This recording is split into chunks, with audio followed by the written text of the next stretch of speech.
गुलशन हदीद जे मशहूर मारूफ शख्सियत माहिर चाइल्ड स्पेशलिस्ट डॉक्टर आशिक हबीब पलीचो ते मुबैना कुड़ी FIR सोशल मीडिया ते कयल किरदार कुशी खिलाफ डॉक्टर आशिक हबीब पलीचो मौक़िफ़ ॾींदे चयो आहे त हू गुज़िरियल 15 सालनि खां गुलशन हदीद में रिहाइश पज़ीर आहे ऐं इफ्तिखार मेमोरियल हॉस्पिटल में ॿारनि जे डॉक्टर तौरु ड्यूटी कंदो आहे। अॼु खां 4 ॾींहं पहिरियां कुझु शिरपसंद ब्लैकमेलर माण्हुनि जे तरफ़ां मूं ते हिकु बेबुनियाद ऐं कूड़ी रिपोर्ट दाख़िल कराए मूंखे हिरासा करण जो सिलसिलो शुरू कयो वियो। हुन चयो त अॼु खां 2 साल पहिरियां गुलशन हदीद एक्सटेंशन में मूं पंहिंजे घर ठाराइण जो अॾावती कमु शुरू करायो।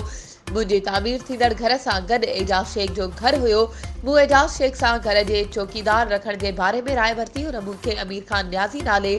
शख़्स चौकीदार ॾिनो। कुझु महीननि खां पोइ एजाज़ शेख उन चौकीदार खे कढाए पंहिंजे भाउ जे पुट खे चौकीदार रखायो